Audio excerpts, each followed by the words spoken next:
देखिए आज तने के रूपांतरण पढ़ाएंगे। तने के रूपांतरण, modification of stem, modification of stem, तनों के रूपांतरण।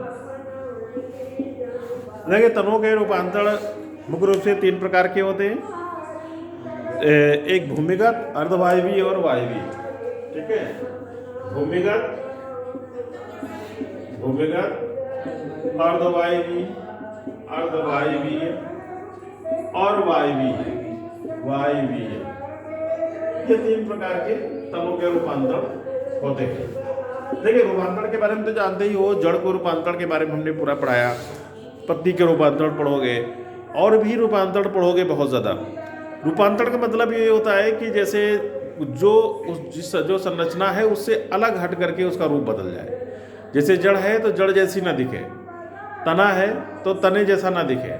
तना सामान्यतः हरा होता है, उस पर गांठें होती है, नोट्स इंटरनोट्स होते हैं, कलिकाएँ होती हैं।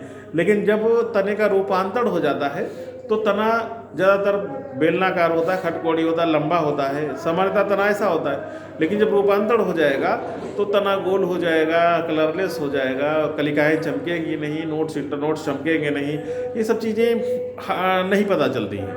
तो इसलिए रूपांतरण तुम्हारा तने का रूपांतरण 3 प्रकार का है: भूमिगत रूपांतरण, अर्धवायवीय रूपांतरण और वायवीय रूपांतरण। भूमिगत रूपांतरण क्या होता है?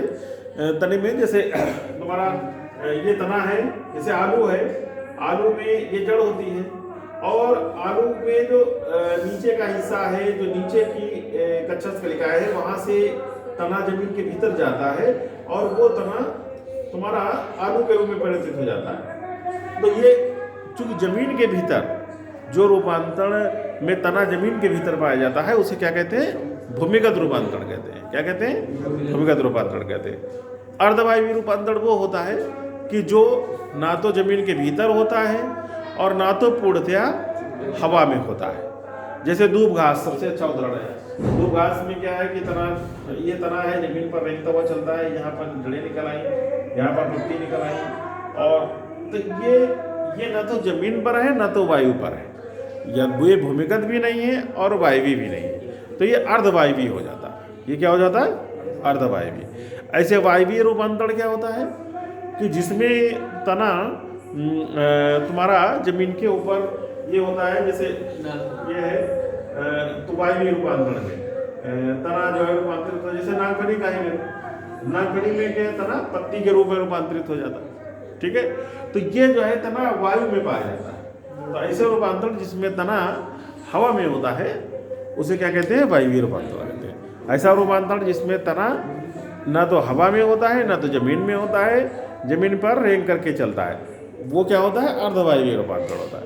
और ऐसा रूपांतरण जिसमें रूपांतरित तना जमीन के अंदर पाया जाता है उसे भूमिगत रूपांतरण कहते हैं। अब इनके तनों के भूमिगत रूपांतरण, तनों के भूमिगत रूपांतरण, इसके बारे में डिटेल से पढ़िए।